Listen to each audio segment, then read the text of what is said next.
Hey guys, tonight we're heading deep into the deserts of ancient Africa, where the stars weren't just decorations in the sky, they were calendars, compasses, omens, and sometimes even deities.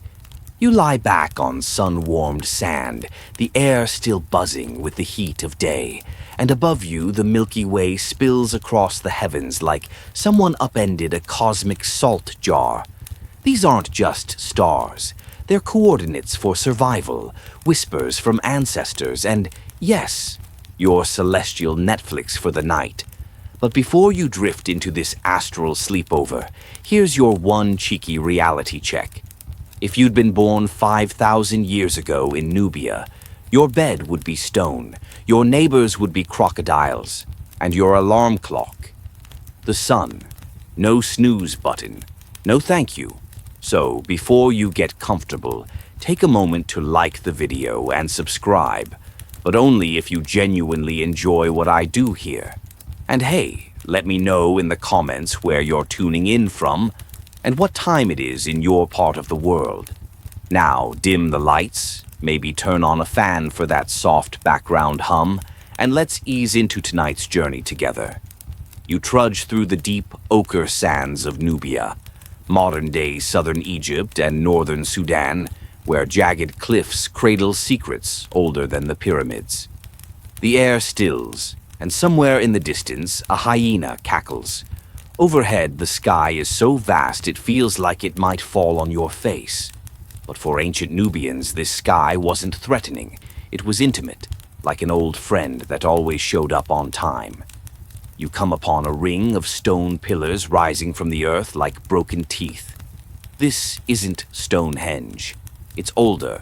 It's Nabta Playa, one of Africa's most mysterious and ancient archaeological sites, dating back to at least 4,800 BCE.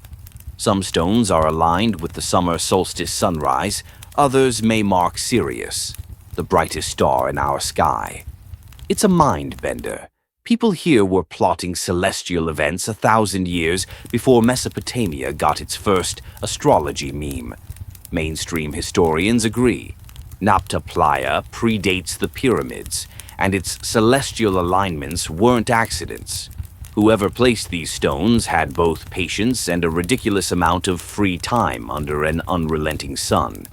But here's the fringe flavor. Some researchers believe these Nubian proto-astronomers had enough mathematical knowledge to calculate the precession of the equinoxes, a concept Europe wouldn't officially grasp until Hipparchus, over 3 millennia later. Did they? Historians still argue whether these alignments were complex observatories or just some impressive Neolithic sundials. You duck beneath a low outcrop and find a little cave, cool and quiet. On the walls, scratched shapes, maybe cattle, maybe constellations. The Nubians worshipped Hathor, the cow goddess, long before she made her Egyptian debut. Cattle were everything: meat, milk, money, and the night sky may have mirrored their herds. Some stars clustered like cattle heads, moving slowly across the firmament. When the stars shifted, so did the season.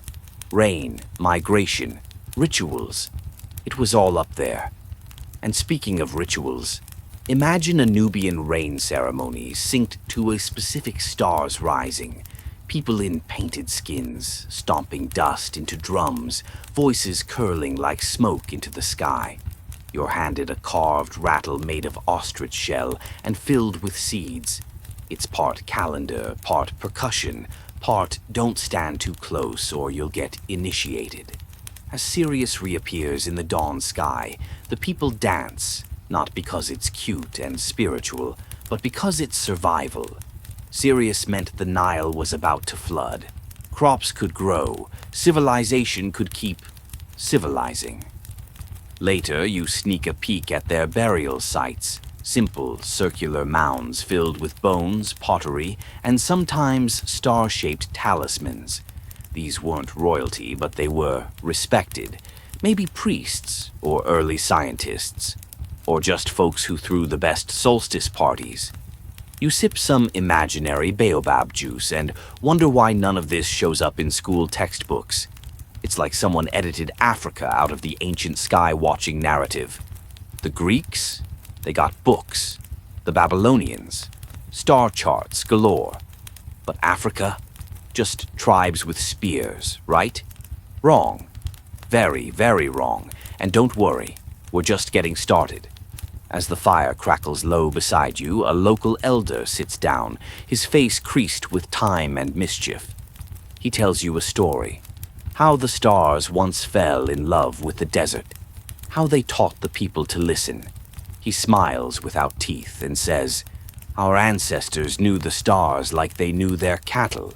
Then he leans closer and whispers, "But you just look up and ask for Wi-Fi." Cheeky old man. Anyway, back to those stones at Nabta Playa. Archaeologists debate whether some of the buried slabs formed a calendar circle similar in layout to later European megaliths. If true, this would mean Africans were not just watching the sky, they were measuring it. With math. Before written numbers. Before plows. Possibly before pants. A fringe theory even connects these Nubian sky watchers with later Egyptian religious developments. Some claim Nabta Playa served as a kind of stellar prototype, eventually influencing the alignment of temples like Karnak and Luxor. Others roll their eyes and say, "Cool story, but let's not go full ancient aliens." We're not, don't worry. Not yet. Now the night's colder. The desert does that. You pull a dusty cloth around your shoulders and glance up again. The same stars they saw are still here. Maybe fainter through the fog of human distraction, but still burning. You trace their patterns, trying to remember what the elder said. The stars love the desert. Maybe they still whisper to those who listen. And as you lie there just for a second, the stones at Nabta Playa seem to hum. A low, slow vibration, like the earth itself breathing in sync with the stars. You probably won't survive the scorpions, but the vibe? Immaculate. You rub the sleep from your eyes, except, surprise, you weren't asleep. You were just sort of suspended, drifting between ancient Nubian starlight and the glowing secrets of Mali, thousands of miles to the west. Now you're in the highlands of the Bandiagara escarpment, with your feet dangling over a cliff and your heart thudding at the sound of distant drums. Below, the land stretches out in wrinkles and creases, like the skin of the earth itself. Welcome to Dogon country. If Nabta Playa felt like science hidden in sand, the Dogon are more like mystery wrapped in legend, tied with a ribbon of, "Wait, what did they just say?" You sit with an old Dogon guide who points to a spot in the sky and says, "That one? That's Sirius B. It's small, very heavy, and it spins." You blink. Sirius B, the white dwarf star invisible to the naked eye, discovered by Western astronomers only in the 1800s with telescopes. You glance sideways at the man who smirks like he just read your mind. This, dear stargazer, is where things get weird. According to Dogon oral tradition, they've known for centuries, maybe millennia, that Sirius isn't just one star, but a binary system with a heavy, invisible companion. They also describe its orbit as 50 years, which, awkwardly enough, is accurate. Fringe enthusiasts love this. Cue the alien theories. According to them, the Dogon were visited by fish-like beings from Sirius B called Nomo, who gave them knowledge of the cosmos. You want to roll your eyes, but part of you is whispering, "Okay, but what if?" Mainstream historians do a polite cough here. They argue that Dogon knowledge might have been influenced by French anthropologists in the 1930s, subtly or not so subtly, sharing European science during interviews. Did the Dogon always know this stuff? Or were they retelling something newly learned in a mythic frame? Historians still argue whether the knowledge was truly pre-contact or just really well incorporated after. Regardless, You're sitting here in the land of dust and baobabs, hearing a story about invisible stars and fish gods, and the sky is suddenly alive with symbols. The Dogon don't just see stars, they see meaning. The cycles of Sirius mark sacred festivals like the Sigi, a secretive ceremony held once every 60 years. Imagine being chosen to prepare for a ritual you won't live to see. That's like baking a cake and telling your great-grandkid, it'll be ready when you're 40. The Dogon prepare elaborate masks, perform symbolic dances, and renew the knowledge of the cosmos with every Sigwai, passing star lore down like a very precise game of whisper. And the serious thing? That's just the sparkliest layer. Their entire worldview is built on cosmic duality, male and female, water and fire, earth and sky. You listen as your guide draws in the sand, concentric spirals representing the structure of the universe. At the center, the egg of the world, spinning like a galaxy in slow motion. Fringe or not, their cosmology is eerily poetic. Nearby, children play a clapping game. Each beat mimics a drum pattern, each pattern corresponds to a season, and each season is marked by, what else? The stars. Here, even games are calendars. You sip something made from fermented millet, slightly sour and fizzing on your tongue. The old guide leans in and mutters something about dung beetles. You blink again. Dung. Beetles? Yes, he says.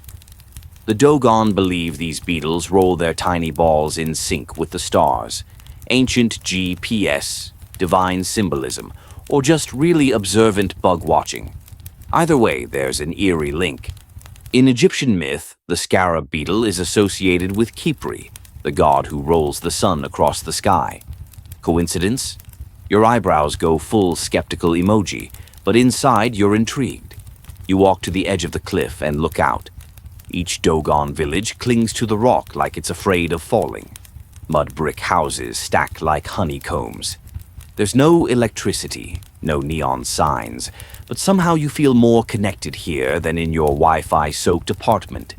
The sky feels closer. Or maybe you're just finally looking up. As night falls, elders begin storytelling.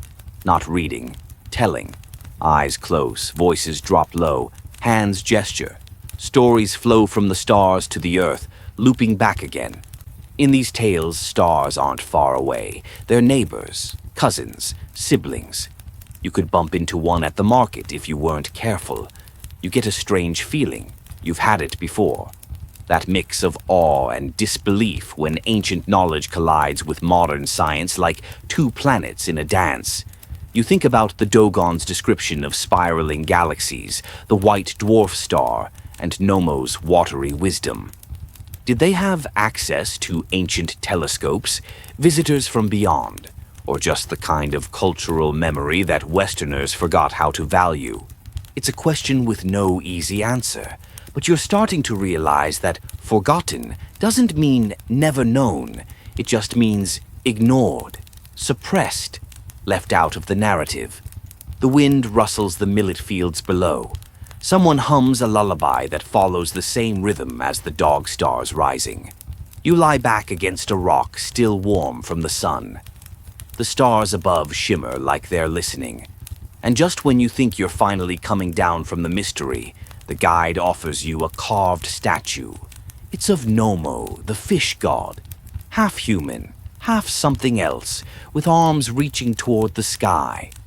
He comes from the water, the guide says softly. Like all life, like the stars. Even your blood has stardust.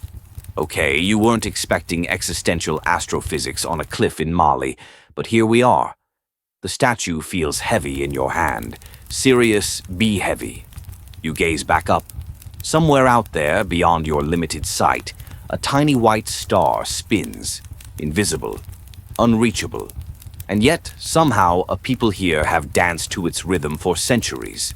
Sleep might come eventually, but for now you just lie there, listening for stories in the silence, wondering if the stars are watching you back. You awaken, or maybe you never really slept, beneath a sky stitched with stars, your back dusty from the cliffside, your thoughts still tangled in Dogon riddles. But now you're standing far to the south, where the air is thick with humidity and the sound of insects never stops. This is the land of Great Zimbabwe, where stone towers rise from the hills like fossilized thunder, and no mortar dares separate the past from the sky. You hike up the path toward the iconic stone enclosure, known simply as the Great Enclosure, stepping over roots and reddish stones worn smooth by centuries of feet. It's massive, over 800 feet of curved granite walls, some towering 30 feet high, all without a single drop of cement. Just pure, patient stacking. But the real treasure here? It isn't gold, it's geometry. You duck into a small passageway where the walls narrow like a funnel. Suddenly you're inside a strange acoustic chamber. Whisper on one end, and someone across the room hears every word. Was this for ceremonies, espionage, flirting? Historians still argue whether these sonic quirks were intentional or just a happy architectural accident. Either way, your voice bounces around like a curious ghost. Outside, as the sun drops, you climb the hill complex, the spiritual and political core of this ancient city. From here, the view swallows the valley, green plains, low hills, and sky. So much sky, a Zimbabwean elder walks beside you, pointing to the horizon. When the moon sits there, he says, the cattle should be moved. Another angle. When Orion's belt tilts like this, it's time for grain. You blink. These aren't just poetic sayings, they're instructions, sky-based instructions. You start seeing it. The entire layout of Great Zimbabwe aligns with celestial events. The conical tower, possibly a lunar calendar. The outer walls. Some believe they mark solstices and equinoxes. The placement of ceremonial spaces, oriented perhaps to match the seasonal sky. Historians still argue whether these alignments were precise timekeeping or symbolic gestures. Either way, the stars were not just decoration, they were administration. You squint at the conical tower again. It's solid, totally filled in. No inner chamber, just a proud granite cone pointing upward like a frozen shout. Theories abound. Maybe it was a royal granary. Maybe a phallic fertility symbol. Or maybe, just maybe, it marked the rising of a specific star at a specific time, guiding the kingdom's calendar. Fringe scholars argue it aligns with Sirius or Canopus. But the jury's out. You run your hand along its warm, sun-baked surface and wonder if ancient stargazers stood exactly where you're standing now. A child runs past, dragging a toy made from old wire and bottle caps. He giggles, then stops, points up. Mwedzi, he says, moon in Shona. It's hanging low, orange and swollen like an ember. Your guide grins. The moon is a messenger, he says. When it dances with Venus, the rains follow. That's not superstition.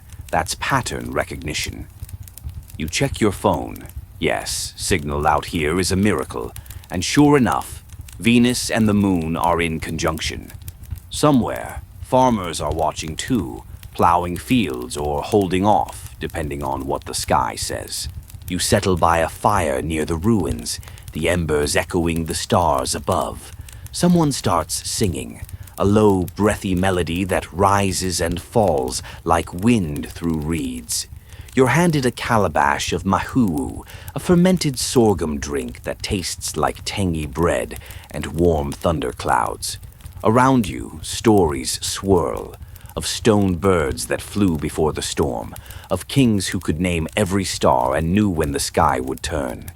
Remember that fun Dogon detail about beetles rolling the stars? Well, here in Zimbabwe, the soapstone birds of Great Zimbabwe, 7 of them, each unique, might have done something similar. Some theories link them to specific constellations.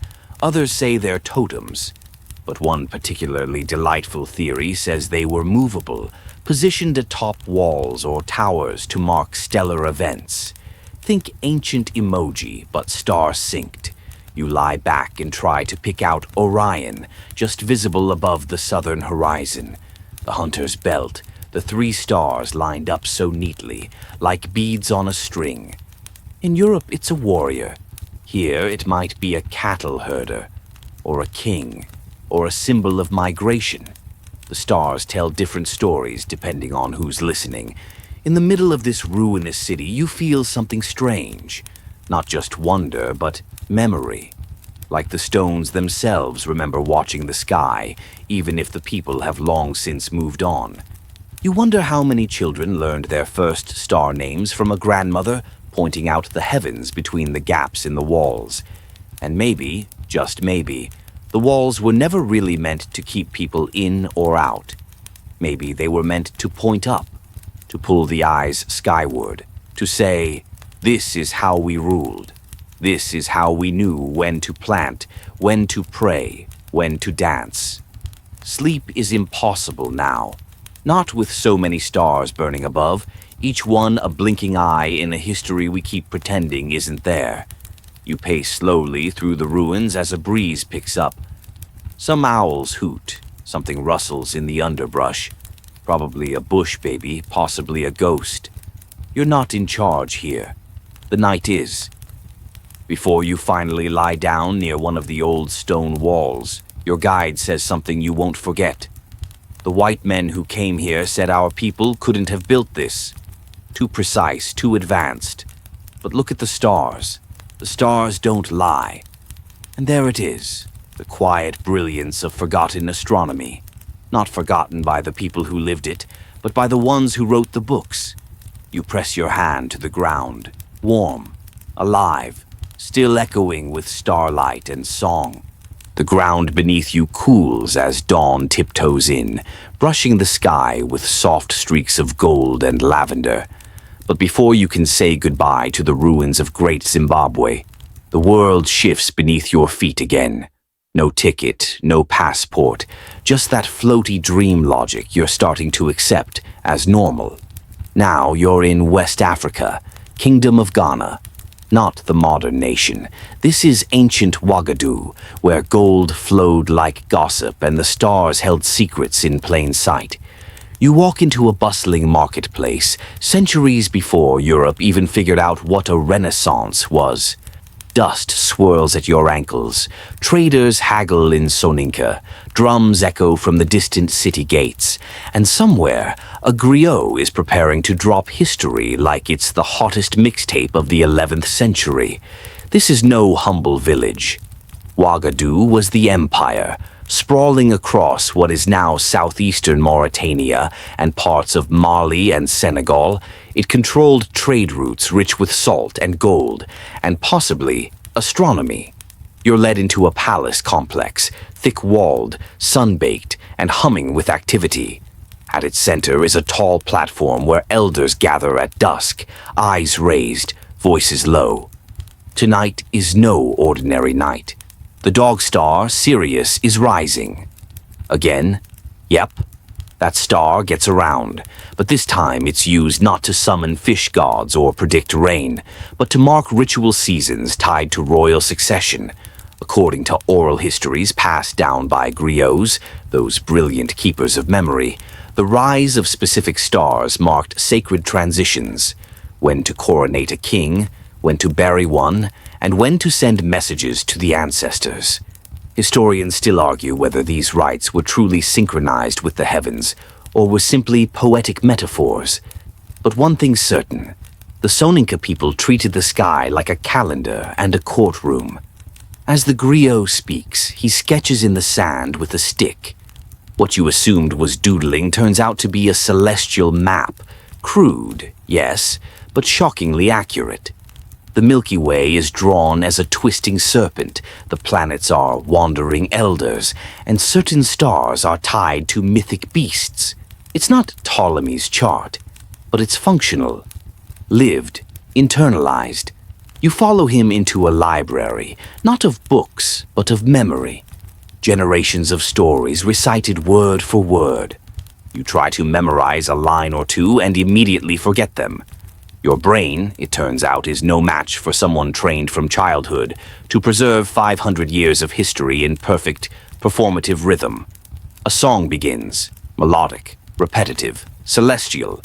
It tells of how the first ruler of Ghana consulted the stars before building the capital city. He saw a lion constellation rise in the east and took it as a sign of power. Whether that's fact or flair, who cares? It's better than most city planning meetings. You sip a bit of thick palm wine and watch as kids are tested on star names and seasonal meanings. What does it mean when the hunter star sets early? The teacher asks. One girl answers without hesitation. It means the rains will come late. The teacher nods. Then tell your mother to wait on planting. This isn't astronomy like we know it. There are no telescopes, no star charts pinned to walls. But there's timing, precision, patterns. Entire political decisions ride on what the stars do. And the elders, they've memorized decades of sky cycles without ever saying the word astrophysics. It's like watching a civilization run off starlight. You head toward the outskirts of the city, past camel caravans and baobab trees. There's a shrine here, small, circular, lined with smooth stones. Each stone is said to correspond to a star, and people walk between them in specific patterns, as if mimicking celestial motion on Earth. Fringe researchers love this part. One theory claims this was a human-scale orrery used to track planetary movement with dance. You watch a ceremony unfold. Participants move clockwise and counterclockwise, timed to drums. It's hypnotic. Did they know they were acting out orbital physics?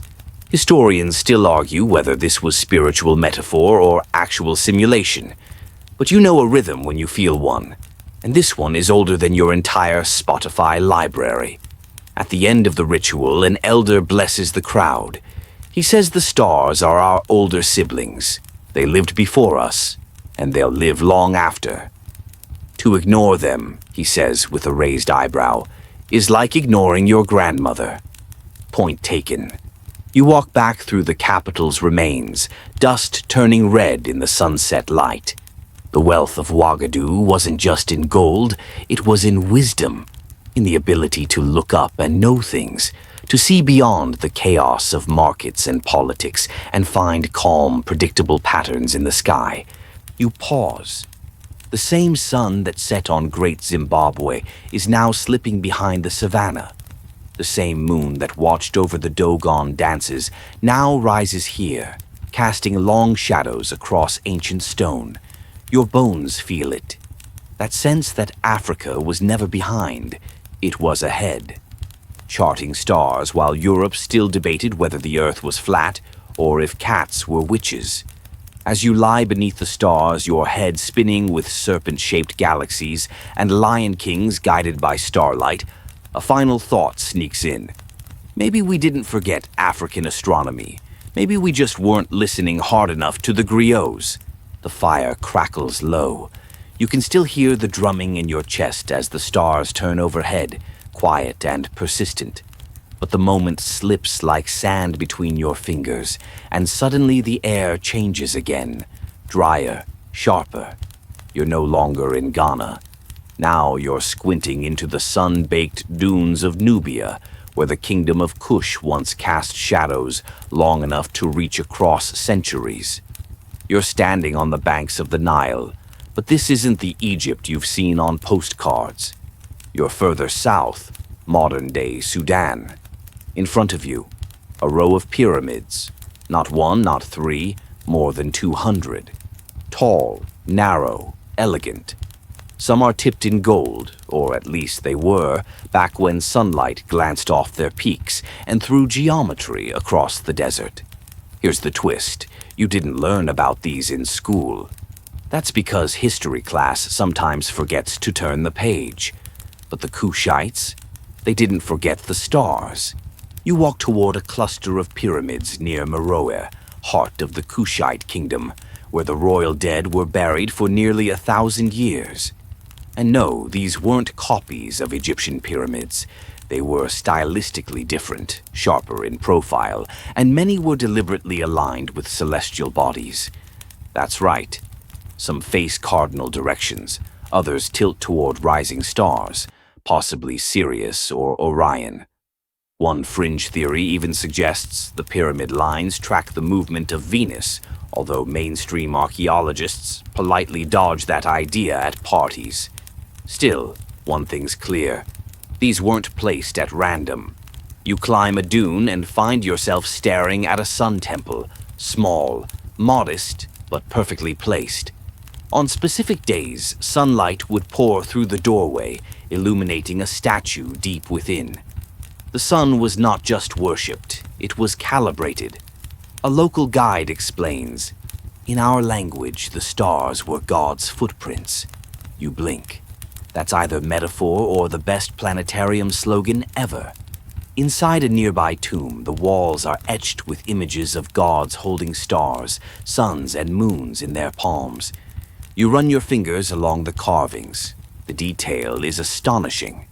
There's a goddess with stars spilling from her headdress, a lion-headed deity whose mane circles like a solar corona. This wasn't ornamental. This was cosmological branding.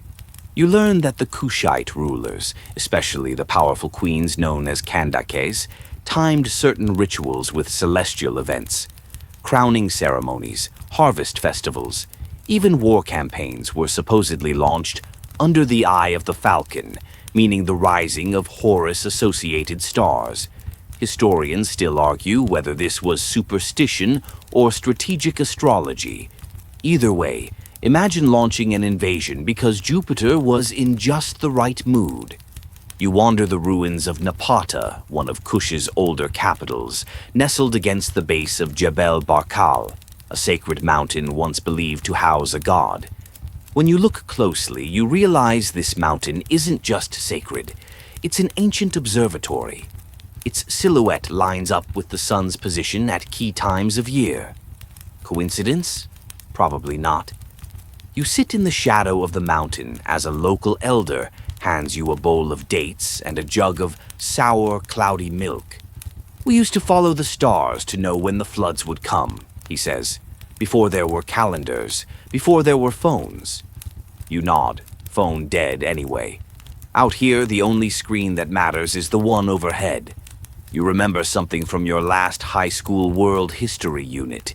Egypt, the mighty sun cult of Ra, the carefully mapped stars of Luxor. But nobody mentioned that Nubia wasn't a knockoff. It was a rival. Sometimes even the boss. The 25th dynasty of Egypt, ruled by Nubians, pharaohs with Kushite blood. These weren't stargazing followers. They were astronomers in their own right. The temple complexes of Nubia didn't just face sunrise or sunset at random. Many aligned to the solstices, especially at Kerma and Dongola. Some sites are rumored to track the lunar standstill cycle, an 18.6-year rhythm so subtle that you'd have to be watching the moon like a hawk. Or a falcon. Remember Horus? You peer up. The moon tonight is just a sliver, a delicate curve like a blade or a smile, depending on your mood. For the ancient Kushites, that moon meant more than romance. It tracked fertility cycles, regulated religious ceremonies, and, according to fringe theorists, was used to map out Nile flooding patterns better than any Roman aqueduct engineer could have hoped.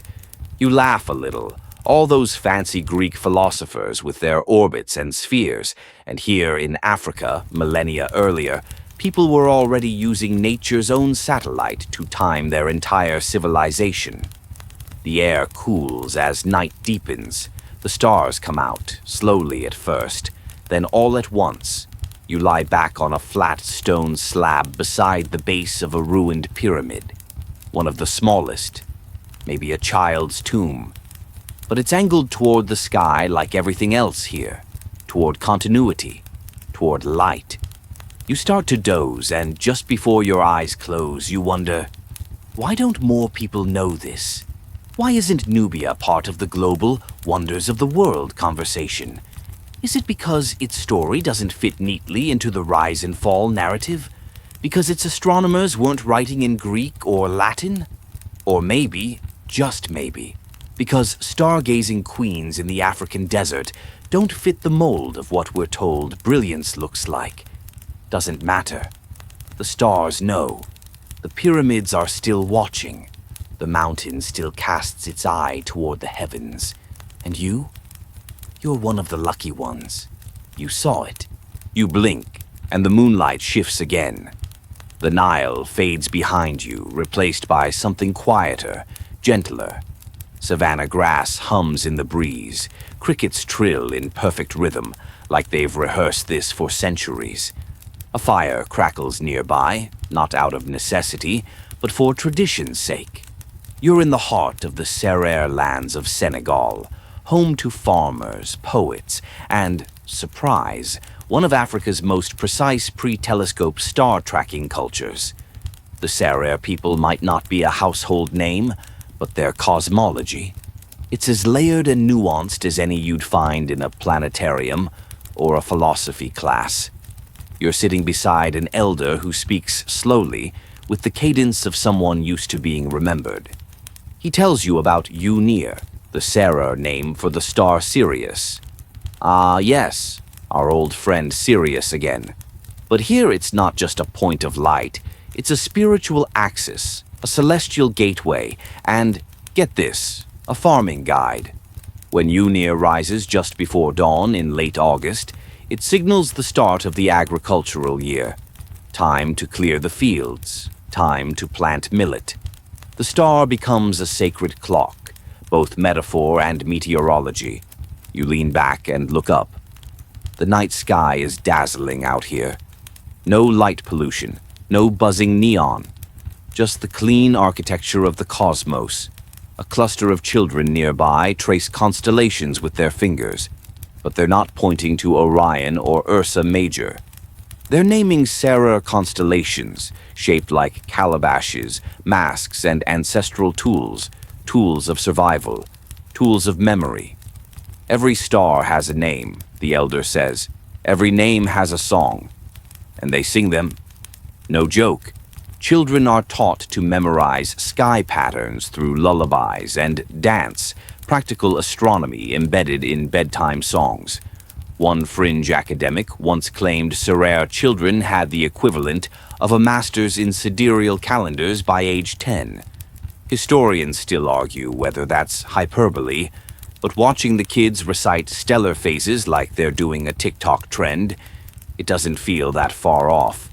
But the real magic lies in how the Serer religion intertwines with the sky. Their supreme being, Rug, is said to dwell beyond the stars, so far out that prayer must be whispered to the wind because shouting would never reach that high. You try whispering something, it gets caught in the grass. It works.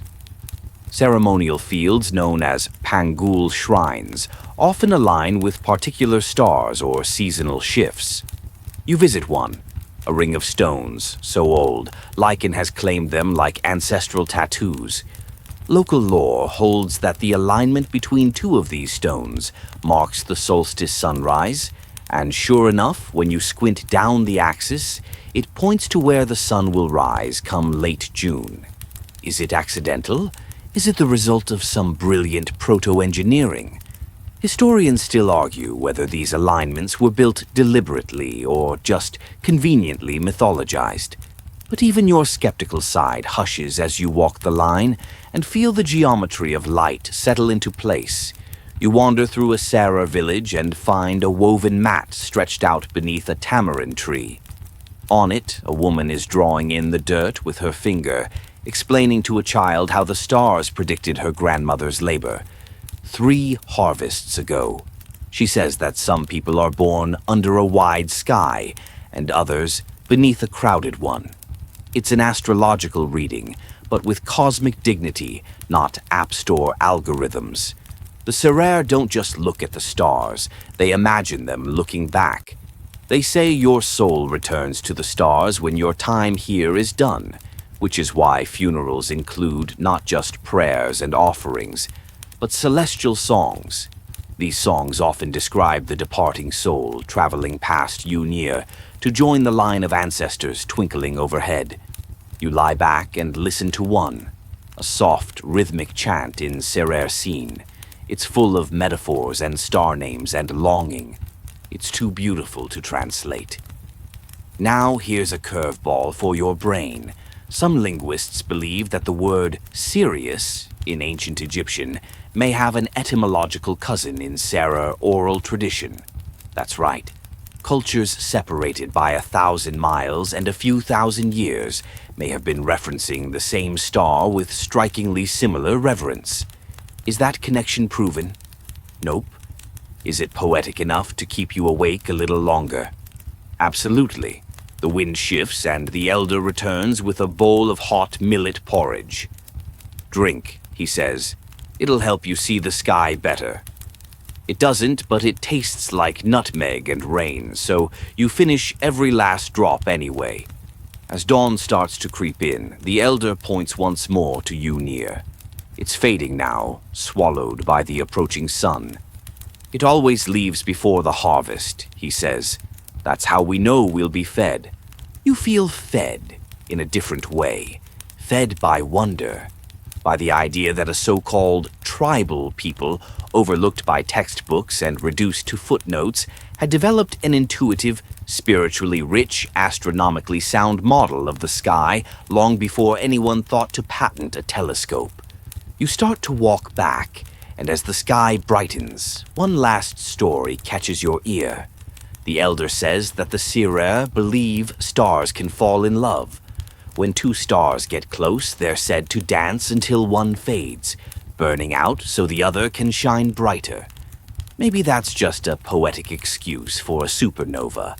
Or maybe it's the best relationship advice you've ever heard. You glance at Unir one last time, still there, still whispering secrets through the millet fields. You open your eyes to find dust swirling at your feet and the distant sound of hooves echoing across a sunlit plain. The stars are gone for now, swallowed by daylight, but the people here haven't stopped thinking about them. You're in the Horn of Africa, standing beneath the wide skies of ancient Nabta Playa, though most people today call this area southern Egypt or northern Sudan. But go back 7,000 years, and this isn't just desert. It's one of the oldest known astronomical sites on Earth. Yeah, let that settle. This place existed before Stonehenge, before the pyramids, before the concept of history class could even be invented. And what's left behind? Stones. Simple, quiet, standing stones. But don't be fooled. They're not random. As you walk among them, dust getting into places dust shouldn't go, you notice a pattern. The stones aren't scattered. They're aligned. A central circle with smaller upright rocks branching out like spokes on a wheel. And the kicker? These alignments point to the summer solstice sunrise and to certain bright stars, Sirius again, and possibly Arcturus. You hear a researcher mutter, "This is one of the earliest archaeoastronomical sites on the planet." You pretend you knew that already. Here's where it gets juicy. These ancient nomadic cattle herders, yeah, herders, not kings or priests, were using the stars to predict the monsoon rains, which, in this region, meant the difference between feast and famine.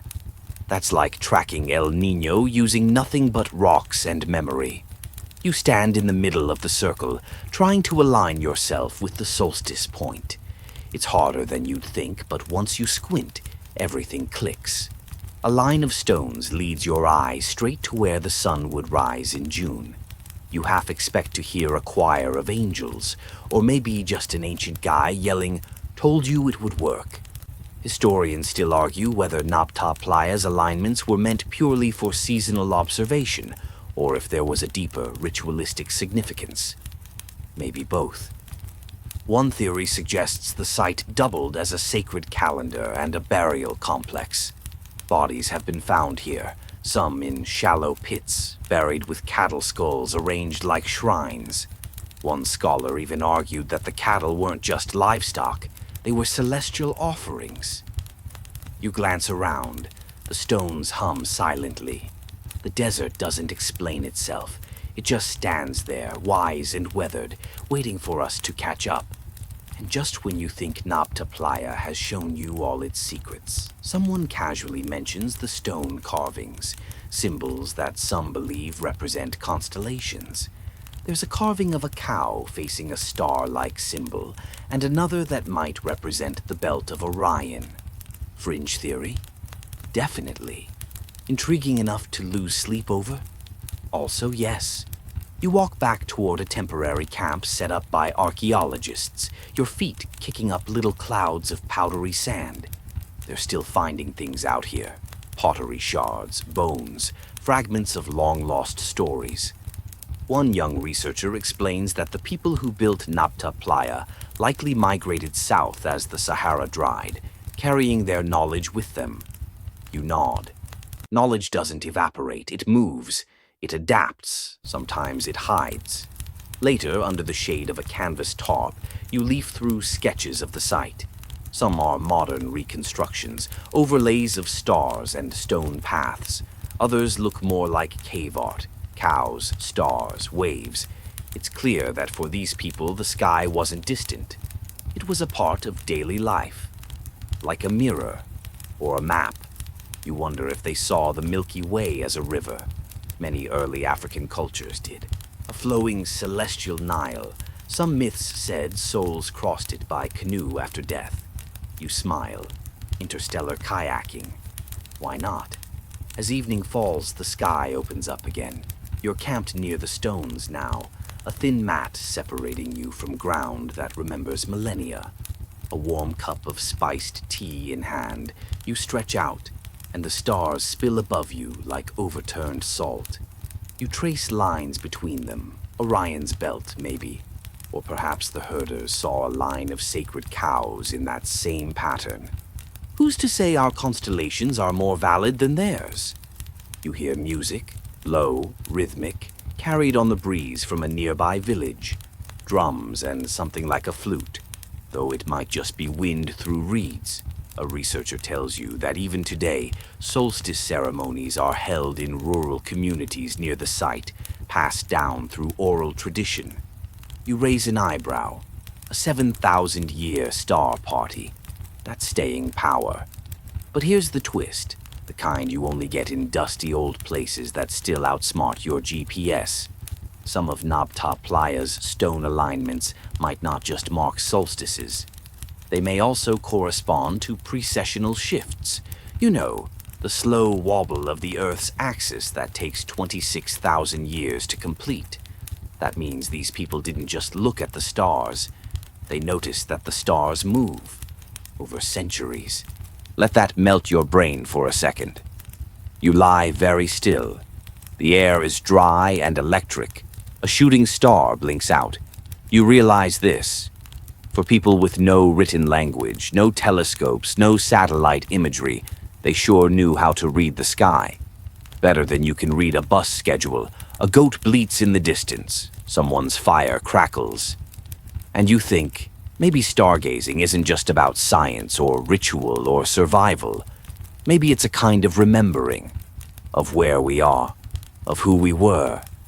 Out here in Nabta Playa, time isn't linear. It circles like the stones, like the stars, like you, spinning slowly under a sky that never needed permission to astonish. The sky thickens like velvet as you move southward. You're in present-day Zimbabwe, but rewind about 1,000 years and you're standing inside one of the most enigmatic places on the continent. Great Zimbabwe. Not just a ruin, not just a bunch of stacked granite bricks. This was the capital of a kingdom, a powerful one, that controlled trade routes, minted wealth in cattle and gold, and maybe, just maybe, mapped the stars from behind its stone walls. You're wandering between its dry stone towers now, stepping over weathered thresholds, brushing lichen from the surface of massive granite boulders. There are no inscriptions, no grand statues of kings, but this place pulses with mystery, and above it all, that boundless African sky is watching. You tilt your head back. The stars here feel closer, denser. Some oral traditions say the ancestors still live in those lights, and if you're lucky, or respectful, you can hear them whisper. You listen. Nothing. Then faintly the rustle of wind between stacked stone. Maybe that counts. The architecture of Great Zimbabwe isn't random. Scholars note how certain entrances and passageways are oriented towards solar events, sunrises and sunsets tied to planting seasons. The conical tower in the great enclosure, some believe it echoes celestial patterns or even the cycle of Venus. Others say it's a granary. Historians still argue whether it was a storage bin or a symbolic axis mundi. Honestly, why not both? A local guide leads you up a narrow, worn path to the hill complex, once the political and religious core of the city. From here, you get a sweeping view of the valley, and importantly, the eastern horizon, where key stars rise during the dry season. A fringe theory, the fun kind, suggests this perch was an observatory, not with telescopes, but with memory. Generational memory. Watching the timing of first light on specific outcrops to track stellar motion. A stone seat rests here. You take a moment, sit down, and wonder how many rulers, how many stargazers sat in this very spot to track the sky's whispers. You've probably heard the name Orion by now, right? That belt of 3 stars is the celestial equivalent of a pop hit. Every culture has a remix.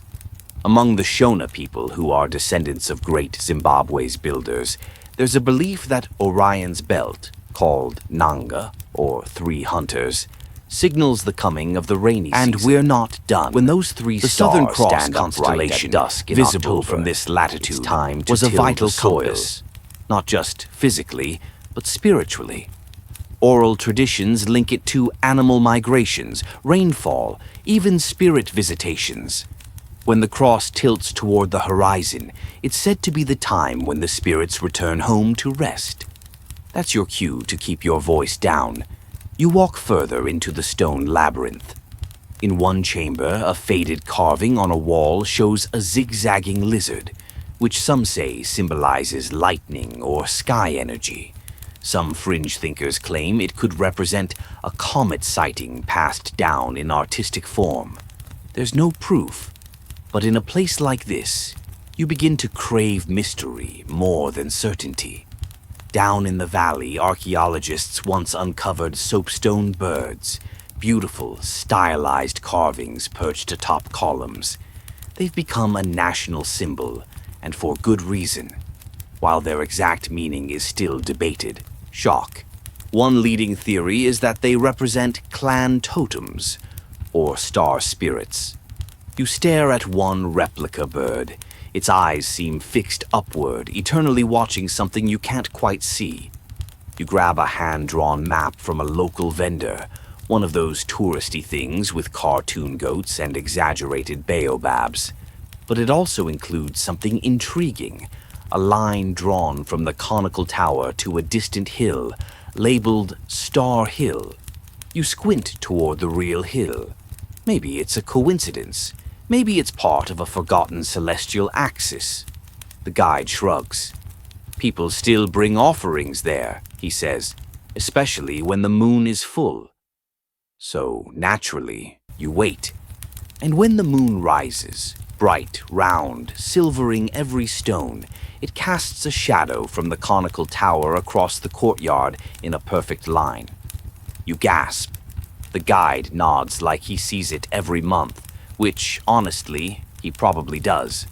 Even now, some rural communities around Great Zimbabwe still time their ceremonies and planting cycles by watching the Pleiades, a star cluster often called the Seven Sisters. Here it's known as Chikurukuru. When it fades from the sky in late April, it signals the end of the harvest season. When it returns in June, you begin to prepare again. Life dictated by distant fireballs. There's something deeply grounding about it all. You, an exhausted traveler lying in 1,000-year-old ruins, watching the same stars they watched. Not much has changed, really. The constellations still show up on time. It's just us who've forgotten how to read them. Oh, and about that fringe tidbit? One controversial theory floated in the 1970s claimed Great Zimbabwe's builders might have had contact with ancient Arabs who brought Babylonian star charts.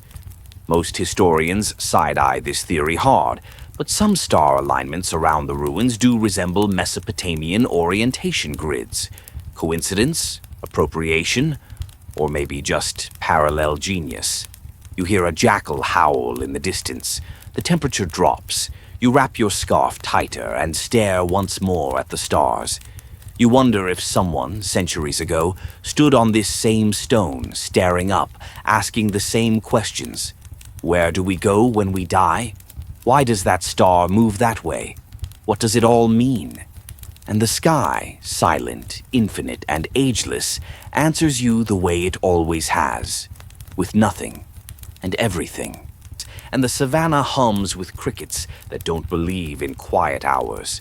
You're in the lands once ruled by the Mali Empire, and tonight, under this enormous, almost rude display of stars, you begin to grasp what oral tradition really means.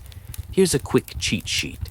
Mali, 13th to 16th century, filthy rich from gold and salt, and home to one of the world's first intellectual powerhouses, Timbuktu. But forget libraries for a moment. Focus on the sky. You sit beside an elder griot, storyteller, historian, keeper of literally everything that didn't make it into textbooks. His voice is raspy but warm, like cinnamon over charcoal. He points skyward. That one, he says, is the crocodile who ate the moon. You look. Just stars to you. But to him, it's a cautionary tale, part astronomy, part bedtime moral. And in his telling, it becomes clear. West Africans didn't just observe the sky. They wove it into their memories, turning constellations into characters, calendar guides, and political advisors. He starts reciting an epic, centuries old, about Sundiata Keita, founder of the Mali Empire. At one point in the story, a comet appears overhead. The griot pauses dramatically. You lean in. When the red flame crossed the sky, he says, the king knew his path was marked. Is that poetic license? A real celestial event? Historians still argue whether Sundiata's tale is entirely myth, loosely factual, or coded star map propaganda. You know what? All three sound plausible at this point. As he talks, you hear whispers of something even more astonishing. Timbuktu's lost astronomical manuscripts. Most people picture ancient scrolls of math and philosophy, but tucked in there, star charts, planetary tables, lunar calendars aligned with agricultural cycles.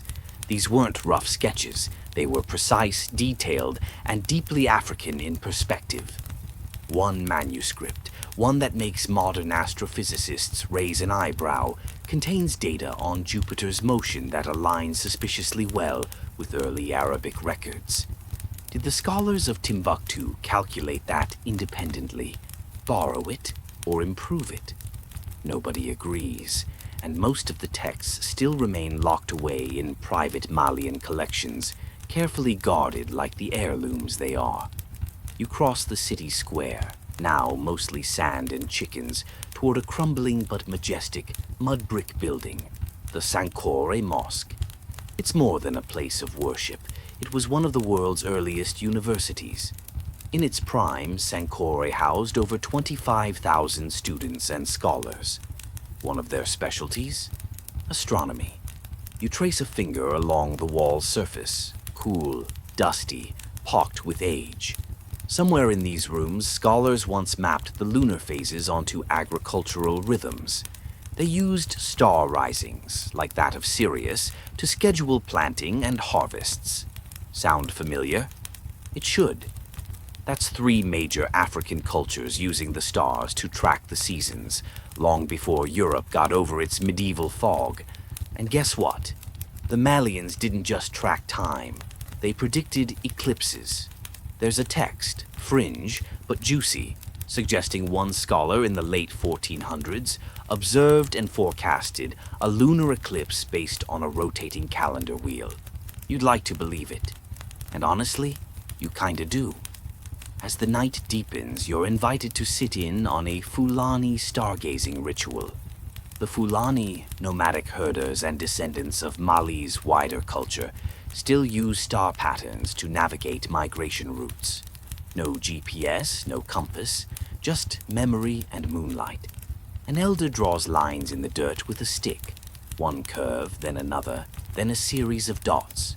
When this star and this one move here, he explains, we follow the cattle east. You blink. That's a coordinate system, made of dirt and patience. Beat that, Google Maps. By now, the stars are fully awake. The Milky Way stretches across the sky like spilled milk, if you're feeling literal.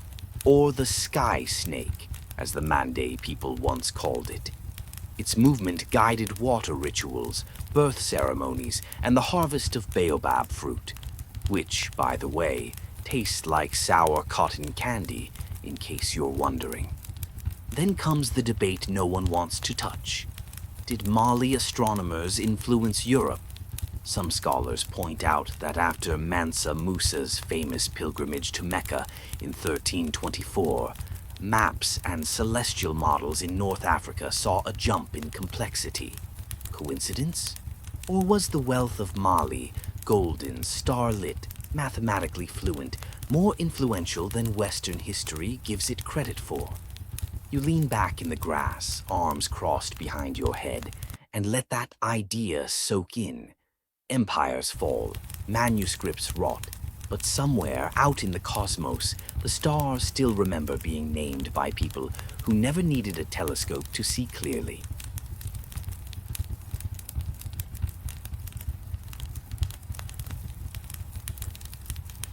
And if you need a quirky final note, here it is.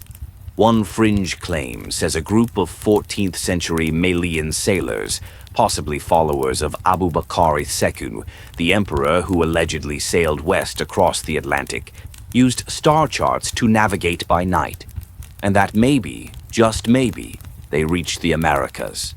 Historians, they scoff. But the ocean keeps its secrets. A warm wind blows across the savannah, rippling tall grasses. The griot yawns beside you. His stories are done for the night, but overhead, the next chapter is already beginning, one shimmering dot at a time. You wake up stiff, wrapped in a wool blanket that smells faintly of goat and wood smoke. The stars haven't left. They're still loitering above like cosmic paparazzi. This time, you're deep in East Africa, where the highlands of Ethiopia stretch toward the sky like they're trying to shake hands with the moon. Here's what you already know. Ethiopia has been doing its own thing for thousands of years. Christianity in the 4th century? Check. Castles in Gondar? Yep. A whole language, Ge'ez, used just for scripture? Absolutely. But what often gets missed in the history books is how Ethiopia's gaze was never only on the land. It looked upward, too. You stand near the edge of the Simeon Mountains, peering out across a jagged range that looks like the broken teeth of some slumbering giant. The air is thin, crisper. You swear it makes the stars shine sharper, like someone turned the contrast up just for you. Below your feet, ancient stone churches nestle into the earth. Above you, the same celestial map that has guided this highland kingdom for millennia. Your guide, a wiry man named Tesfoo, hands you a worn calendar made of wood. No batteries, just 2 discs and a peg. It's called a Ge'ez liturgical calendar, and it tracks moon phases, saint days, and fasts, all synced with the sky. Ethiopia runs on its own time, literally. It's currently 8 years behind the Gregorian calendar and starts its new year in September. Why?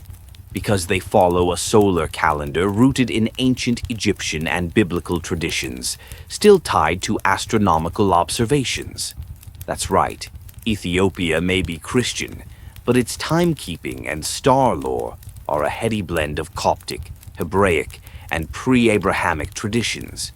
And in this region, the church didn't kill astronomy. It preserved it. You walk through Lalibela, the rock-hewn city of churches carved straight into the bedrock. Some scholars believe their positioning may align with celestial markers. One theory suggests that the Church of St. George, yes, the famous cross-shaped one, faces west not just for symbolism, but to align with a specific star's setting on a saint's feast day. Historians still argue whether this was intentional or just holy coincidence. Tesfaye smiles as he points out the Orion constellation again, this time called Abagada in some Oromo traditions. Among these highland peoples, Orion is not a hunter but a council elder, a guide across the sky who appears before the new year. Each time he re-emerges in the evening sky, it marks a moment for gathering, planning, deciding. Down in the lowlands, you meet a group of Borana astronomers. Well, cattle herders who casually know more about lunar synodic cycles than your high school science teacher. The Borana calendar is entirely lunar-based, and it's stunningly sophisticated. They divide the year into 27 or 28-day months, with names based on moon phases and the appearance of specific stars like Triangulum or Aldebaran. Want to know when to marry, plant, or move the herd? Just look at the moon's face. These decisions are made in Gumigayo, councils held under the stars. You attend one by sheer luck, invited because you happen to have a blanket and a face that says, "Quiet listener." There's no PowerPoint, just men in cloaks and beads sitting in a wide circle discussing weather signs and seasonal stars.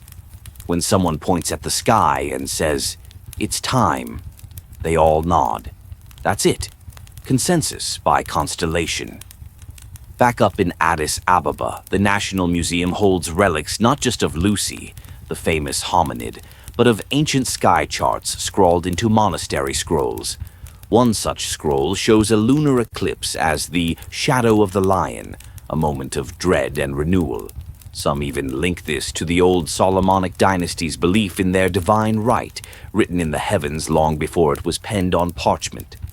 You're invited to a mescal celebration, a vibrant fire festival marking the finding of the true cross, but timed using a blend of solar and sidereal cycles. The priests don't just guess the date, they calculate it, cross-checking moonrise data with saintly anniversaries. The night erupts in flame and song, with every torch lighting up the sky like it's trying to compete with the stars themselves. Then Tesfaye drops the fringe fact you weren't expecting. Some Ethiopian monks believe that the star Sirius governs the resurrection of the righteous. Not metaphorically, like literally governs it. They claim that when Sirius reaches a certain point in the sky, souls trapped in limbo are released.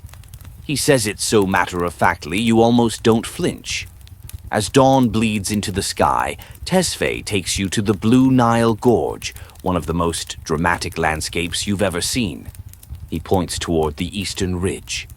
When the moon rises exactly there, he whispers. You ask if that's still how people decide these things. The waters will rise, some of us, the soil will soften. Never stop. Time to plant again. You smile because you get it now. Ethiopia's relationship with the stars isn't dusty tradition. It's a living dialogue. The kind whispered from mountaintops, echoed through incense-filled churches, and carved into calendars that still spin in wooden hands. You take one last look at the sky. It's so clean here, like the stars have been freshly polished. The crescent moon hangs low, cradled like a smile. And just when you think it can't get more poetic, a priest walks past and hums a tune that, if you squint, sounds suspiciously like "Twinkle, Twinkle, Little Star." Ancient knowledge, Modern lullabies, same sky. You're not sure how you got here. Maybe you blinked, maybe time folded, but now you're floating in the vast silence of the Kalahari Desert, and the stars feel close enough to touch. There's no city glow, no buzzing wires, just the sand people beside a small fire, eyes lifted toward a cosmos they've been reading for tens of thousands of years. This isn't a kingdom in the traditional sense, no towering walls or golden thrones. But make no mistake, you're in the presence of royalty. The San, also known as the Bushmen, hold one of the oldest continuous cultures on Earth. And their stories? They're etched into the stars. A child beside you points upward. "See that one?" she asks, gesturing toward the Milky Way. "That's the backbone of the sky." You squint. You see a dusted white smear. But to her, it's a great celestial river, a path between this world and the one beyond, where ancestor spirits walk and sky animals hunt under the gaze of the moon. You shift in the sand, feeling gritty and reverent all at once. The elder begins a story, voice low and deliberate. There's a lion made of flame who climbs the sky each night. There's a girl who plucks stars from the heavens to light her way. And there's a warning. Not all stars are friendly. Some chase, some punish, some remind. It's mythology, yes, but with structure and pattern and data. Here's the surprise. Many of these stories sync precisely with seasonal phenomena. One tale about the stars that dance too close actually maps onto a specific meteor shower, likely the Perseids, visible in August from southern latitudes. Historians still argue whether this was a fluke, poetic coincidence, or evidence of long-term observations so subtle it disguised itself as bedtime lore. You lean back, and the sky moves with you. The Southern Cross appears, small but unmistakable. The San call it the giraffe's footprint, part of a larger constellation that includes stars we don't even name in the West.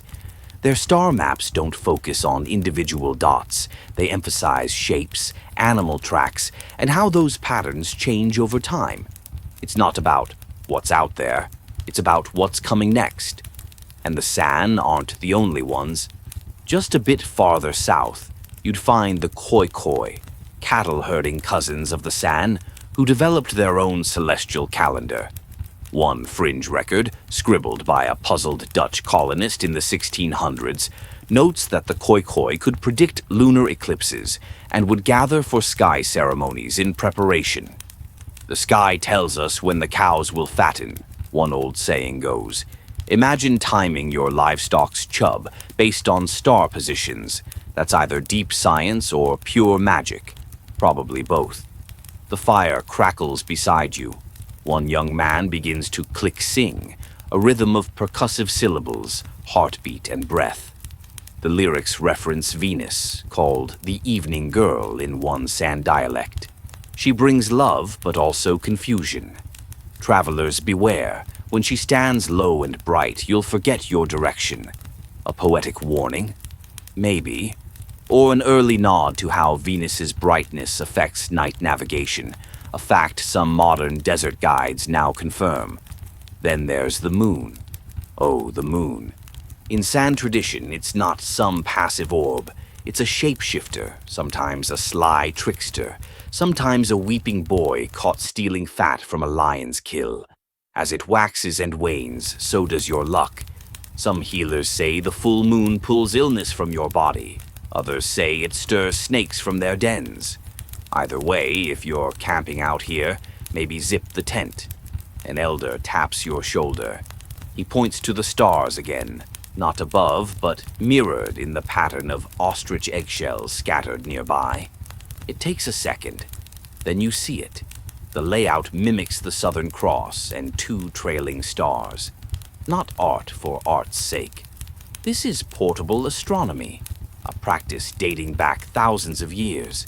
Some archaeologists believe the San carried star patterns across generations by arranging bones, beads, and shells in repeatable celestial configurations. And now the big question: did this knowledge stay locked in the Kalahari, or did it travel, migrate, shape wider African astronomy? One theory suggests that early Bantu migrations carried sky lore northward, blending with traditions in Congo, Kenya, even Nigeria. The evidence is fuzzy, oral, hard to carbon date. But when cultures separated by vast distances describe the same star as a snake's tongue, you start to wonder. A wild fringe tidbit. Some 19th century accounts claim the sand could hear the stars. Obviously, stars don't hum lullabies, but researchers now think that this might refer to synesthesia-like states reached during trance dances under the stars, where rhythms and lights blurred. You watch as a group forms a circle and begins one of those dances, feet stomping, voices rising, a call and response between earth and sky. The fire flickers like it knows the choreography.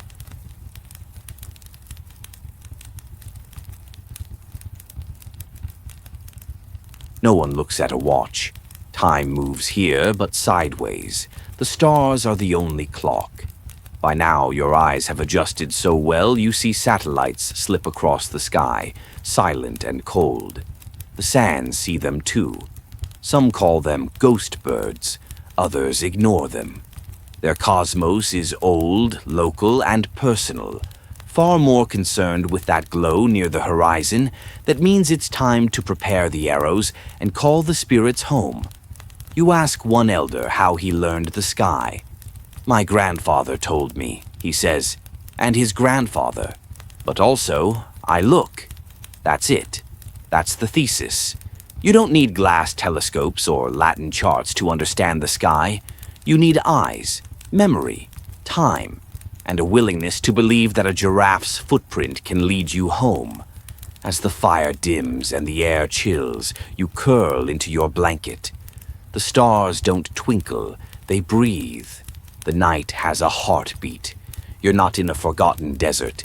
You're in the oldest observatory on Earth. You're not entirely sure what time it is, but your feet are now padding over thick forest soil, damp and fragrant. Welcome to Central Africa, not the endless sands of Egypt or the high peaks of Ethiopia, but a land of green shadows and thick air where knowledge doesn't rise in ziggurats or echo from canyon walls. It drips from leaves, whispers through drums, and yes, glows in the stars. Tonight you're with the Luba people of the Congo. There's no sandstone calendar or monumental observatory here. Instead, the stars live in story and gesture, held in memory by griot historians, keepers of knowledge who don't write anything down. They speak, they chant, and when they die, their memories, if unpassed, go with them. You sit with one such elder, her voice a low hum, her hands guiding the rhythm on a carved lukesa, a memory board of wood and beads. It looks like art, but it's more like a portable database, each bump and shell representing kings, battles, rivers, and yes, stars. A raised knot means the appearance of Sirius, which the Luba associate with both the start of harvest and ancestral visits. Historians still argue whether the Lucasa's arrangement of signs encodes astronomical data, like solstices or eclipse cycles, or simply a mnemonic for storytelling. But then again, does it really matter? Either way, you're holding a device that maps time across generations in a forest where paper would melt and stone would vanish beneath vines. Elsewhere in the region, you hear about the Bambara people of Mali, who use an abstract system of cosmology so intricate it makes string theory feel like kindergarten arithmetic. Their myths describe cosmic spirals, star seeds, and primordial sound-shaping matter. And sure, that sounds like dream speak, but pause here. The Bambara word for Venus translates roughly as the one who cries through dawn. You look up. Venus is rising, sharp and pale in the early dark. She doesn't blink like the stars, just stares. down in the equatorial Congo basin. You sit with the Twa, a forest-dwelling group who move by moonlight and track stars through canopy breaks. The Twa don't mark time by months, but by what animals are mating, what tubers grow best under which phase of the moon, and when Canopus kisses the treetops, an indicator, they say, that the rains are done. You're offered fermented honey and a folded banana leaf to sit on. The stories begin. One tale speaks of a bird that laid stars like eggs, each crack creating a sound that echoes through the dark forest. A child asks what happened to the last egg. That one never hatched, says the elder. It waits. Okay, creepy, but also weirdly comforting. Because out here, stars aren't just maps or calendars. They're beings, incomplete, personal, and always watching. Here's your fringe fact of the night. Some communities in this region believe eclipses happen when the moon is bitten by a crocodile. People stay indoors, bang pots, make noise, anything to scare it off. Strangely, this practice lines up with eclipse timings tracked by NASA. Coincidence? Or just another way of saying, heads up, folks, the sky's doing something weird. In the heart of modern-day Gabon, you attend a ritual by the Fang people, guided by practitioners of Bwiti spirituality. Candles flicker, a harp strums in a strange five-tone scale. At the climax, the initiate looks skyward and says, "I see the spiral."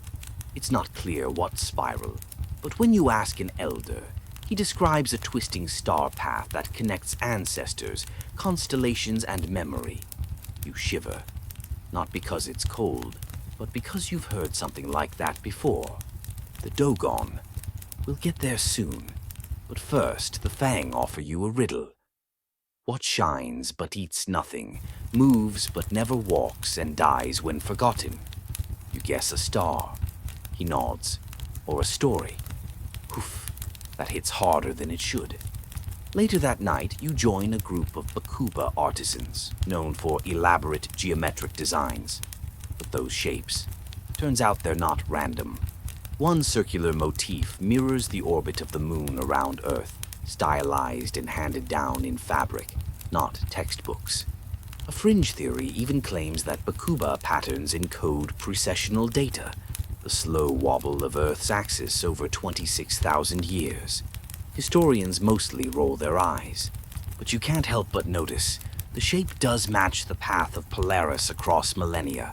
It's hard to say what's intentional and what's coincidence. Is a spiral just a shape, or a diagram of the cosmos?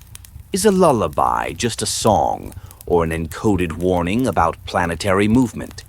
The deeper you go, the blurrier the line gets. Before you leave, you visit a modern observatory in Kinshasa, barely funded, barely standing. But inside you find a young astrophysicist running simulations of African constellations from oral archives, cross-referencing them with star charts. She shows you a digital model, the night sky, 800 years ago, over a forest clearing. We can't prove the stories are astronomical, she says, but the sky matches the plot line. You grin. Somewhere a griot is nodding. Your last stop is a village where drums still beat out messages. The rhythm you hear translates to "the stars are ready." It's the start of a festival based on the first appearance of Regulus, the king's star. Once it peaks above the horizon, it's time to begin. The festival lasts until the moon turns sideways, a local way of saying half moon. You lie back one final time on warm earth, staring up through a broken canopy, stars twinkling like beads in the world's oldest net. Here, in the forests of Central Africa, there are no cathedrals to the cosmos, because the whole world is one. You're still in Africa, but now the air feels thinner, drier. The land tilts upward and you're walking among cliffs and open plateaus where language echoes forever. Welcome to the Dogon people of Mali. If this were a Netflix series, this is the part where the camera zooms in. The eerie music kicks up and someone whispers, "They knew." things. You're standing on the edge of a high escarpment in the Bandiagara Cliffs, a jagged natural fortress that's been the Dogon homeland for over 1,000 years. Below you, the land spreads out like a storybook, but above you, that's where things get complicated. So here's the mainstream fact. The Dogon have long been farmers and master ironworkers, living in relative isolation. They've also got an intensely structured cosmology, complete with creator gods, ancestral spirits, and a sacred star named Potolo. Here's the kicker. Potolo is described as a tiny, incredibly dense star that orbits another, brighter star. Sound familiar? Yeah. It sounds eerily like Sirius B, the white dwarf companion to Sirius A, which Western astronomers didn't officially see until the 19th century. And yet, Dogon oral traditions already described it in detail, long before telescopes were a thing here. They even said it took around 50 years to orbit Sirius A, which it does, almost exactly. Now, this is where historians start throwing hands. Some say the Dogon had early lost knowledge of the stars, maybe passed down through African trade networks, long before the Greeks ever got their hands on an astrolabe. Others insist the Dogon got this info after contact with 20th century anthropologists. A few fringe thinkers even whisper about alien influence. You know, because why give Africans credit when you can summon UFOs? The debate's ongoing. But what is clear is that the Dogon track multiple celestial cycles, the sun, the moon, Venus, and yes, Sirius, with astonishing accuracy. They link Venus to agricultural rituals, and they time certain festivals based on the return of Potolo, not unlike how ancient Egyptians watched for the heliacal rise of Sirius to predict the Nile's flooding. You sit with a Hogon, a Dogon high priest, his face painted with white clay, his voice soft and measured. He tells you that Potolo is so heavy that no millet can grow there. Strange way to phrase it, sure, but white dwarfs are incredibly dense, like sugar cube-sized piece weighs a ton dense. And millet, well, that's the staple grain around here. Science meets metaphor. The Dogon also describe a second companion star, Emi-Ya, which may refer to Sirius C, a star that modern astronomers still debate the existence of. Some say it's real. Some say it's just a data blip. The Dogon say it's the female twin, and she shows up once every few generations. You glance up. You can't even see Sirius now, it hasn't risen yet. But the Hogon nods and says, "Still, it watches." You don't argue, want a fringe tidbit. Dogon dancers wear masks during sacred ceremonies that symbolize cosmic spirals and the rotation of the universe. Some of their art even resembles galactic swirls, though it could also just be really stylized wind. Still, when they dance, their feet stamp out a rhythm said to mimic the movement of stars. You watch the rehearsal for one such dance, leaping, spinning, dust flying like stardust. It's a ballet of gravity. Later, a young Dogon boy shows you a carving of a cosmic egg, an oval inscribed with tiny lines. This, he says, was everything before it split. According to Dogon belief, the universe began as a tight seed that expanded, birthing time, space, and life. Sounds a bit like the Big Bang, doesn't it? Again, historians point out that Western science may have bled into these traditions. Fair. But the cosmological concepts feel older than radio broadcasts and textbooks. The Dogon don't describe their beliefs as guesses. They're treated as inherited memories, facts passed from the stars to the ancestors, to the priests, to the children. You're offered a seat at a Sigwai ceremony, which only happens once every 60 years. It marks the renewal of the world and the resynchronization with Sirius. It involves elaborate storytelling, mask dances, and something resembling an astronomical reset button. One scholar once called it Africa's leap second. That same scholar got laughed off by his colleagues. But you're here, and you see the alignment. You feel the beat. You get it. And about that memory palace in the cliffs? The Dogon carved caves high into the stone, reachable only by treacherous ladders or sheer climbs. These weren't just tombs. They were celestial storage units, safe places to hold relics and symbols used only during major alignments. One set of cave drawings even resembles star maps, though whether they depict real constellations or mythic star beasts is still debated. You spend the night wrapped in a woven Dogon blanket, the wind rustling like distant whispers. The stars feel sharper here, closer somehow.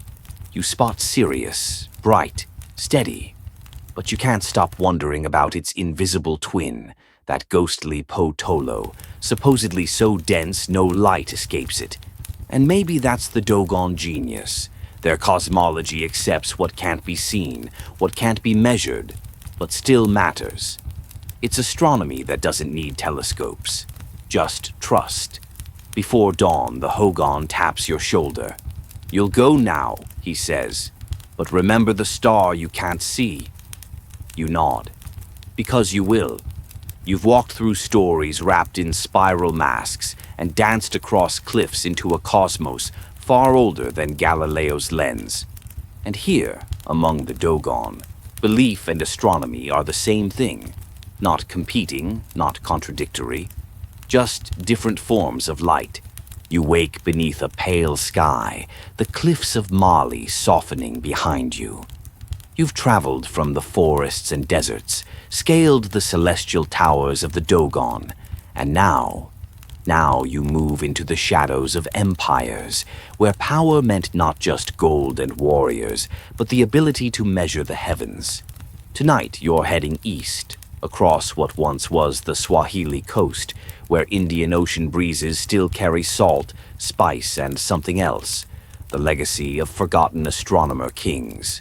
First, you land in Kilwa Kisiwani, off the coast of modern-day Tanzania. It's 1400 CE, and Kilwa is the place to be. Gold from Great Zimbabwe, ivory from the interior, Persian rugs, Chinese porcelain. It's all here, traded beneath star-lit minarets and coral stone towers. But what's less known? The scholars of Kilwa didn't just haggle spices. They mapped tides, tracked moon phases, and timed trade winds based on celestial patterns handed down through both Swahili oral tradition and Islamic influence. Mainstream fact: maritime trade in the Swahili world was guided by the monsoon winds, which required precise astronomical knowledge. Captains timed departures by lunar cycles and star risings, particularly using Fomalhaut and the Southern Cross as orientation anchors when traveling southward toward Mozambique and Madagascar. Here's your quirky tidbit. Some sailors believed shooting stars were fish spirits guiding or warning ships. One captain's log, oral, of course, tells of a voyage cancelled after a particularly angry meteor crossed the sky. The next day, a rival ship sank in a cyclone. Coincidence? Probably. But no one risked sailing under a furious sky. As you drift farther inland, you arrive at Great Zimbabwe. Towering granite walls rise without mortar, shaped like the body of a serpent, winding across the earth. You climb the hill complex, where high priests once lit fires to honor Mwari, the supreme sky god. From up here, the stars feel ordered, arranged like ritual tools across velvet. Some researchers believe certain walls align with celestial events: the solstice sunrise, equinox moonsets. There's even a pattern of soapstone birds whose placement some fringe archaeologists claim mirrors specific constellations, possibly mimicking the appearance of the night sky at the time of Zimbabwe's peak power. Historians still argue whether these structures were deliberately aligned or coincidental. Were they ritual, practical, or both? But among local Shona elders, the answer is simpler. We built to match the stars we came from. You don't push them for more. You just nod. Your path weaves now to Ethiopia, home of ancient Aksum, where you stand among obelisk fields, carved stone towers rising like exclamation points. These stelae weren't just tomb markers. Some scholars argue they were also solar calendars, with their shadows indicating specific days in agricultural and spiritual cycles.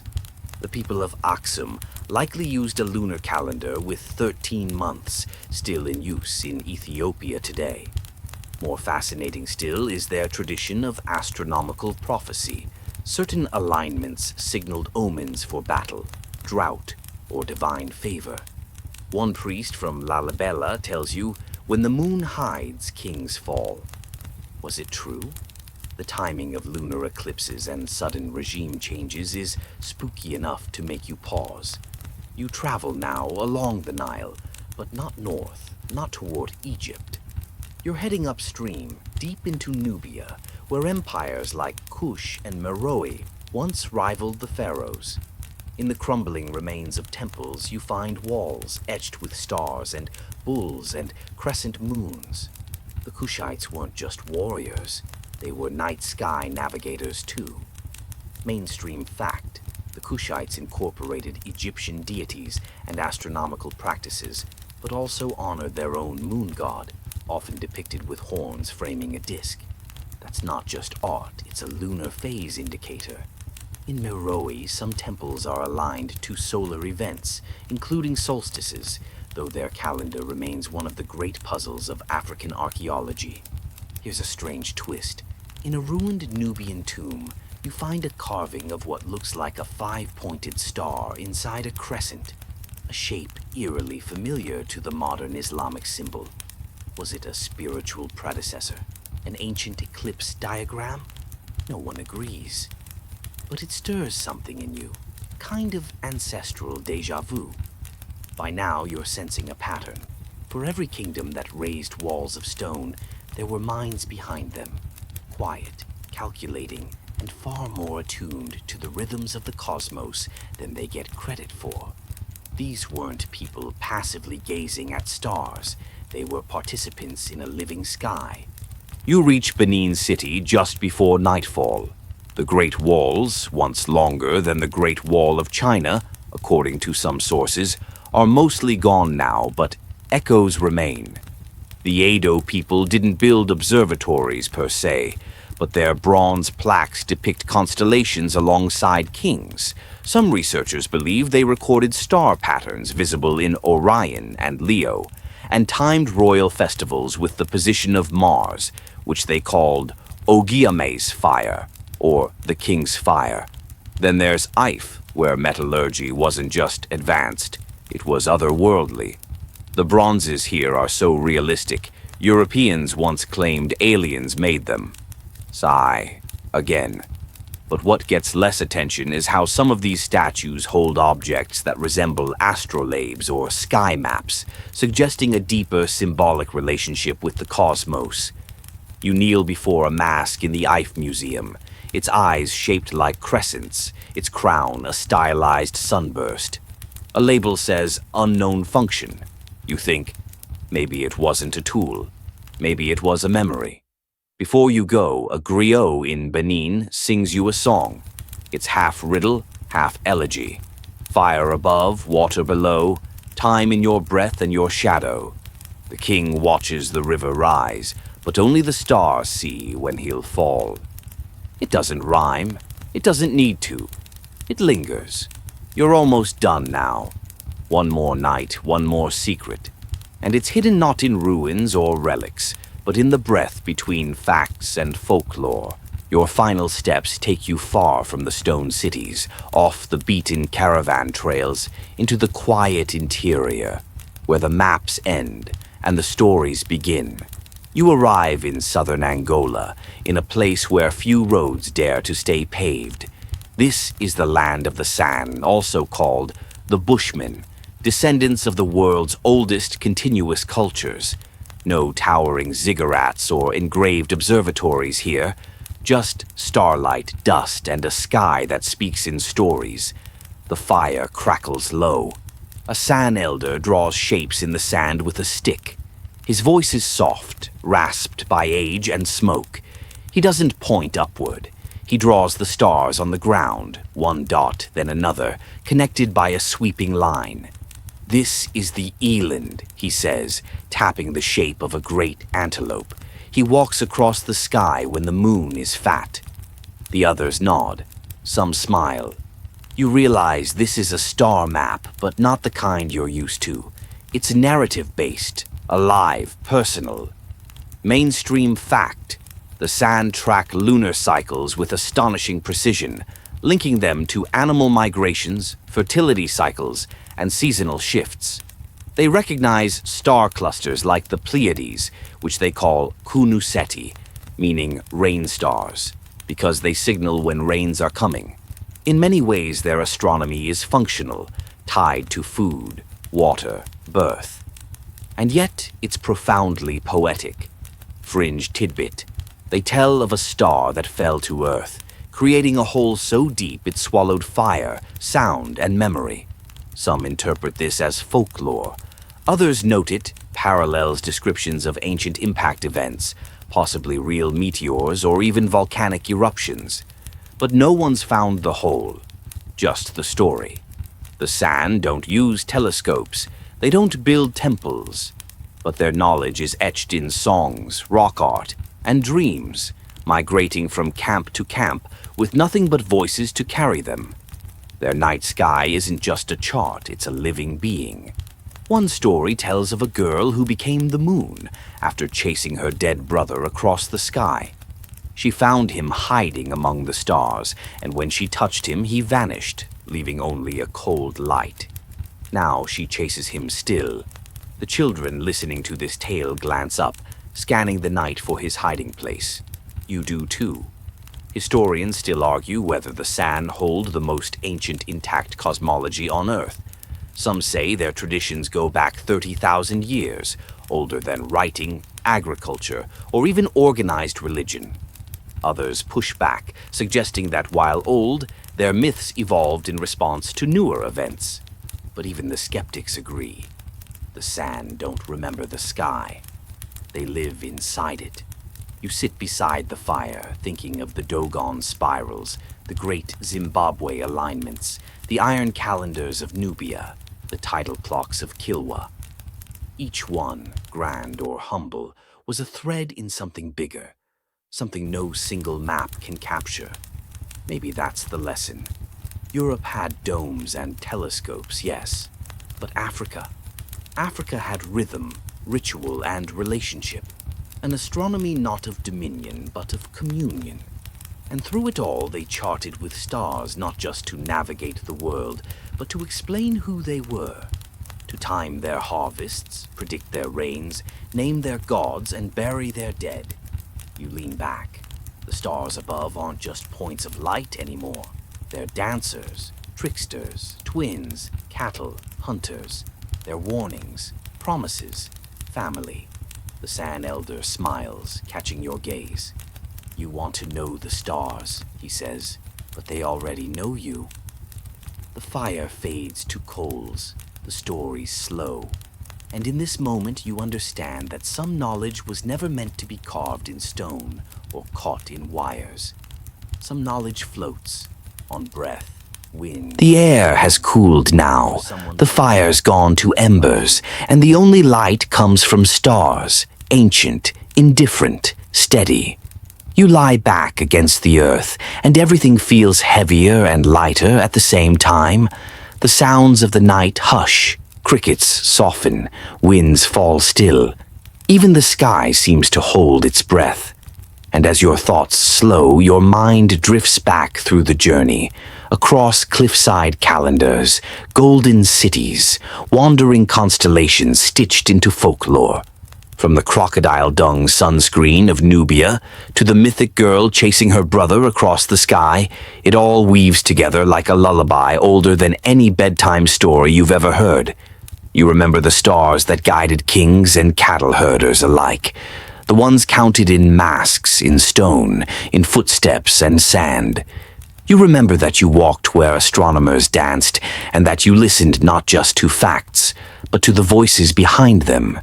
You were never just watching history, you were inside it. And now your eyes grow heavier, your breath eases. Your body, once traveling through time and myth, starts to let go. It's okay. The stars will keep their watch. They always have.